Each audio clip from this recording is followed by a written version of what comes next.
May the Lord be with you. Amen. I don't want to always be asking for hands, and I try to keep that request to a minimum, but this will help me know how to talk through some elements in the sermon to follow. How many of you have seen the movie Waking Ned Devine? Ned Devine? Just a few of us. Okay, not too many. Good to know how to deal with that section of the sermon when it comes. There's a really funny moment that happens. Sorry, not funny. There's a moment that will happen in many TV shows and movies that will give you kind of an uplifting, kind of like, yes, I was waiting for that to happen. I looked forward to it, and now it's happened.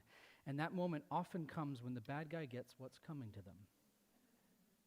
The people who are chuckling there have probably seen Waking Ned Devine. In kid movies, it's the equivalent of the pie to the face. It's the opportunity to mock and to make fun of the bad person. In adult movies, it's often a gruesome death. Sometimes just the minions get killed, right? But we take the elite, ultra bad guy, and we actually bring them so low that they are defeated physically, morally, and philosophically. Even their idea of how to act is completely defeated. So they're that low, then we can let them live. But just the leader, we've killed off the minions, usually very gruesomely. That's our kind of we did it moment when that happens. In the movie Waking Ned Devine, there's a woman who has been thwarting the town all along through the story. And you don't like her. You have a hard time cheering for her. She seems to really be out for herself. And at one point, she's on the edge of a highway in a phone booth making a phone call, and the lorry the driver loses focus for a moment and knocks the phone booth off the cliff. And if you watch this in theaters, they cheer. Yeah! There's this little old lady flying through the sky in a phone booth, but it's like, yeah! This is going to be a good ending, a good story, because she dies. Evil gets defeated. Justice gets served. Whether it's the Bond film, Star Wars, Waking Ned Devine, evil gets defeated. It's a story arc that brings us good feelings. But there's a serious problem here.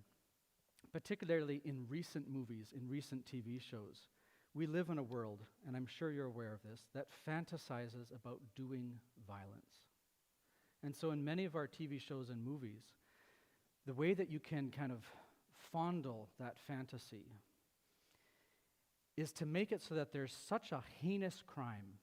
It's about to be committed. It's going to happen, or it's already happened. That something amounting to a revenge fantasy or a protection fantasy enables our hero to go out and enact this violence fantasy for us on our behalf. The danger or the crime is so great that even unlawful action has to be taken in order to bring justice, to bring about that moment of, yes, we got what we were looking for. The bad guy got.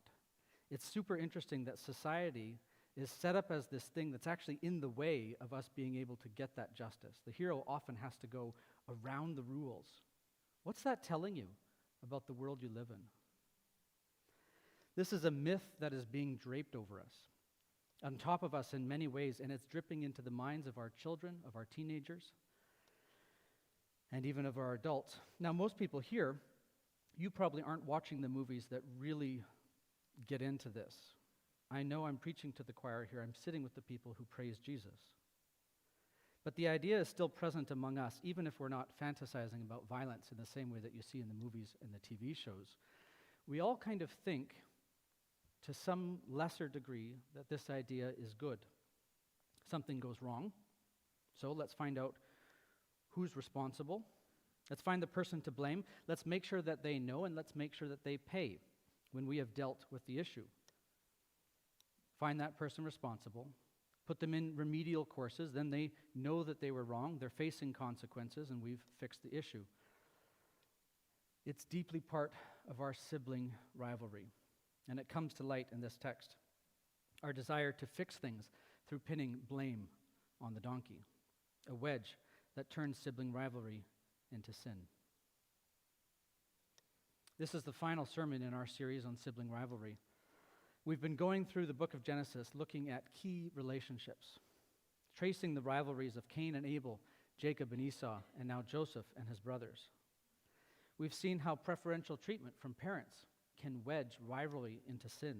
We've seen how our own experience of our siblings, both the ones we are born with and the ones that we meet along the way, can actually be ways and means that we can see God, even through and in our sibling rivalry. To see your face is to see the face of God.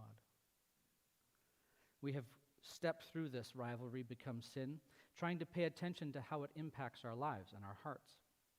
Throughout, my sense has been that there's this idea from Cain and Abel that is coming all the way through that we need to pay attention to, that sin's desire is for you, and that you must master it. And that question that Jesus asked, that God asks, are you your brother's keeper? Are you your sister's keeper? I think none of us can master sin, not fully, and none of us can be a sister keeper without the help of being in Jesus Christ. I think we can reach to it and approximate it, but unless we're in Christ, we're only kind of seeing shadows of it, memories of it. Jesus is the true master of sin. He's the one who overcame sin on the cross. And Jesus is the true keeper of sisters and brothers. He is the one who uses his authority and his power to serve and to raise up those who are vulnerable and lost. He keeps them, and he restores them to security and love. When Jesus came to earth as God incarnate, he does not come looking to pin the blame on the donkey. He certainly challenges us. And as the Gospel John tells us, those who love the darkness rather than the light reject Jesus.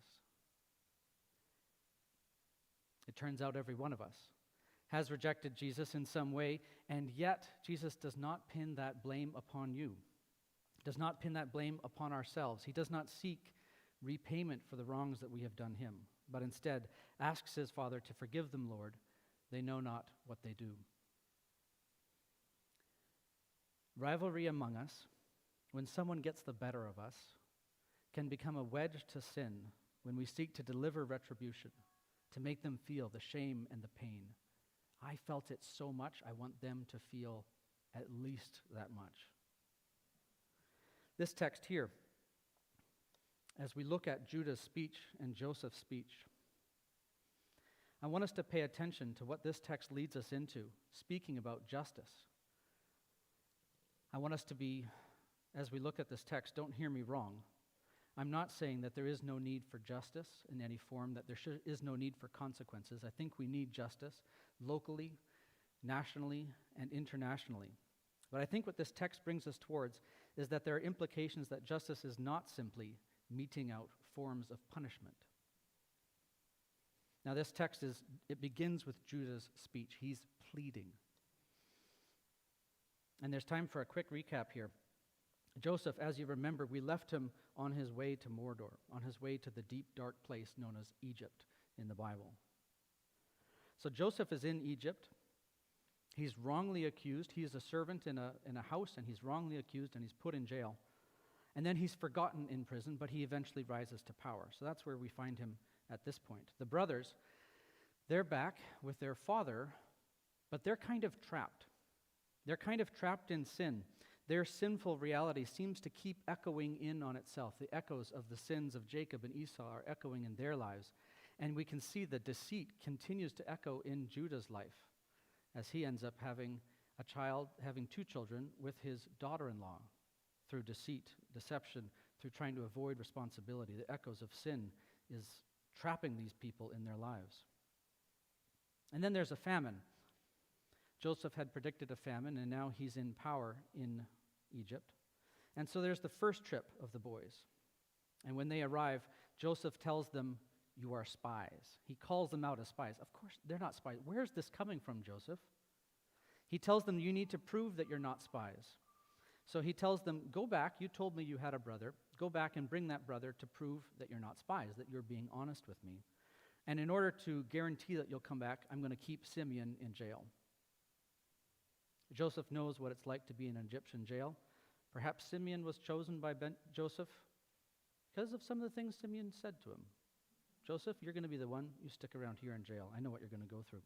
The brothers, they go back to Jacob. But Jacob won't let them take Benjamin down. Again, he reveals his preferences. I would prefer not to lose Benjamin and all of us starve. Reuben responds, let us take Benjamin, and if we don't bring him back, I will kill my 2 sons. Reuben, I get where you're coming from, but again, you're so off the mark. I kind of wish here that Jacob said something along the lines of, the loss of my youngest son isn't replaced by the loss of my oldest grandchildren. Your math again, Reuben, doesn't add up. Last time your math was, if you tell me about how bad my other sons are, I'll feel good that they didn't kill one of them. But again, the math doesn't add up here. Reuben, his devotion, his desire to be seen as great is again entirely twisted in a way to make himself great. A long time goes by. Sorry, Simeon, you're still there. And they need food, so they plead again, Jacob, we need to go get more food. And this time Judah says, I will be the surety. Judah is the one who sold Joseph, who decided, let's actually sell him so he doesn't get dead, but we can actually make some silver off of this. Judah this time says, I'll be the one who the blame rests if we don't bring Benjamin back. So they head off. Joseph receives them. He invites them to dinner at his place, and he gives extra special treatment to Benjamin. Ugh. He sends them off, and again, he's actually put the money that they brought to buy food in the bags with the food, so they get the money, they get the food for free because they get their money back. It seems that silver that they sold Joseph for seems to keep sticking to their hands. And then he puts a special cup in Benjamin's bag. And then he tells his attendants, his army, to actually go chase these men down, show them that they stole from him, even though they didn't. And then when they come back, he says, I only want Benjamin. I don't actually need the rest of you to be guilty of this crime. Just Benjamin will stay here. Joseph, what are you doing? So often when I read this story as a child, it seemed like Joseph was the good guy, that the way he was treating his brothers was what they deserved. Joseph calls them back and he says to them, don't you know that I can divine? Does Joseph think he is like God? Now Jesus tells a story about a man who had 2 sons.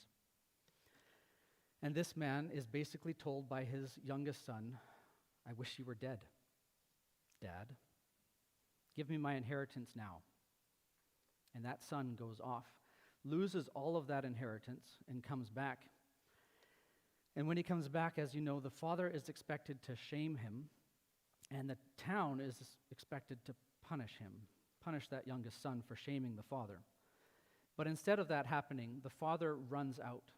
He runs out in front of the shame. He runs out in front of the punishment that could have been even death to the youngest son, and he embraces that son, the son who had greatly shamed and harmed him.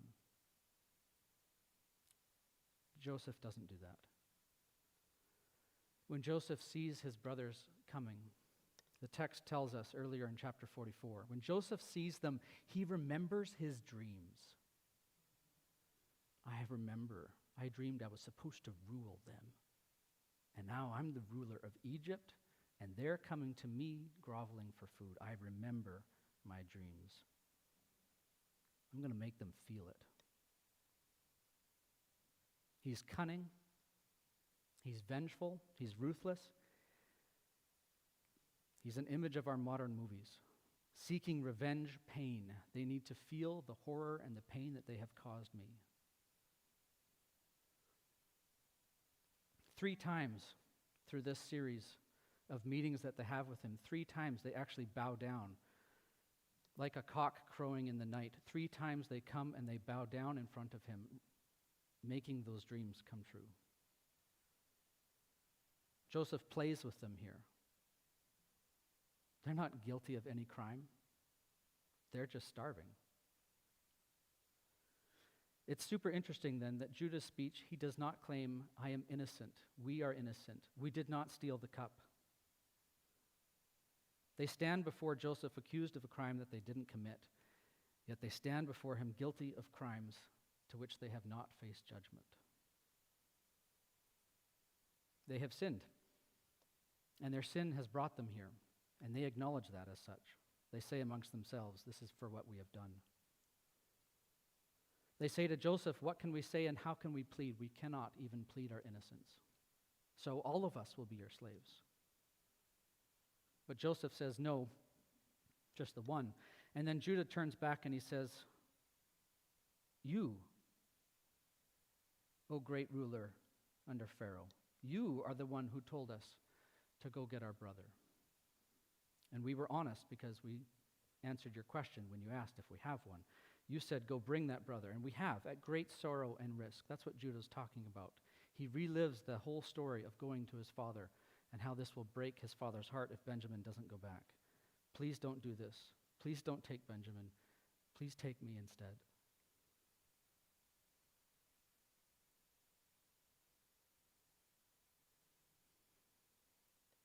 Judah and his brothers were so willing to break Jacob's heart, but they're not now. It seems that Joseph is actually the one proposing to do to Jacob what the brothers did. Take one brother into slavery in Egypt and send the rest back.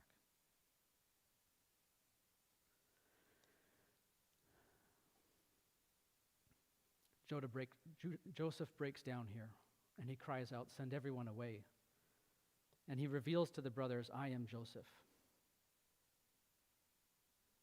I wonder if Joseph here, if this was the moment where he realizes, I can't just send them back without Benjamin. My plan, even though I actually have the power to do it. Something breaks in Joseph. Perhaps he realizes that he's also responsible for this mess.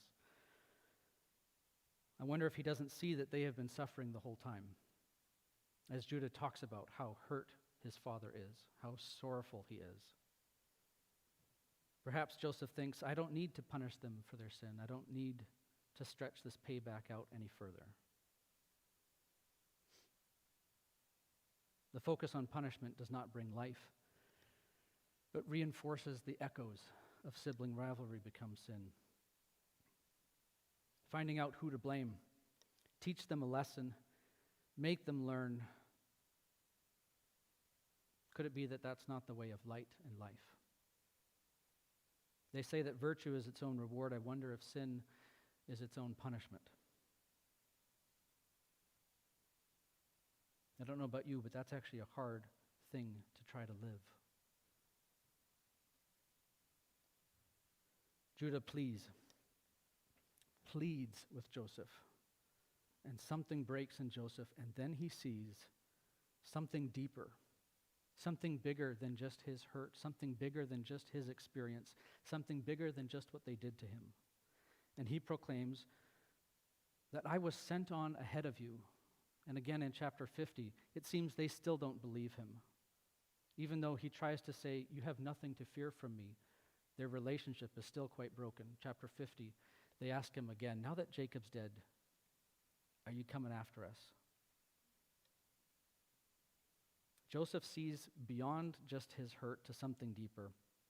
And he says, what you meant for evil, what you tried to do for evil, to break that dream of authority over you, God has remeaned it for good, to preserve life. Now, in the short term in our life, often over the short few weeks or months or even a couple of years, it's hard for us to say this is something that God is doing. We can do it, but often it's a little distance is needed to then look back and say, oh, this is what God was doing. When we're able to look at something and say this is what God was doing, we need to be careful here. This text has at times been used as a way of calling something evil good. Just because God remeans an event for good does not make that event good. He has remeaned it for good. He has repurposed it for good. He has taken what was evil and dark and he has remeaned it for good. Along the way, God gives to those who believe the eyes to be able to see how he is working in any given moment. Joseph, through listening to Judah's pleading, Joseph realizes something deeper is moving here. This story is bigger than just me.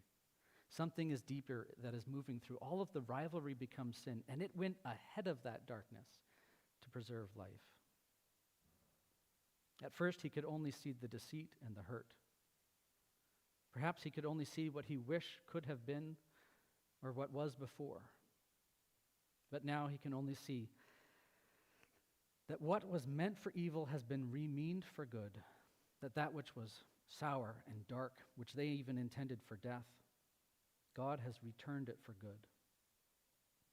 By God's good purposes, it has been turned into life and light and grace and mercy. Our Lord Jesus Christ, he is the gift of life and light in the darkness. And he sends his brothers and sisters on ahead. So I ask you, why have you been preserved?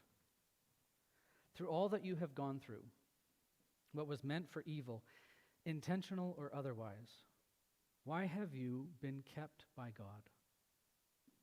Why has God not let you go yet? Like Joseph, why were you sent on ahead? That which was meant for evil, God is sending you on ahead to make it for life. In him was light, and the light was the light. The light was the life of all people. He is the master of sin. He is the keeper of his brothers and sisters. So then come and join him in this light and life, now and forever.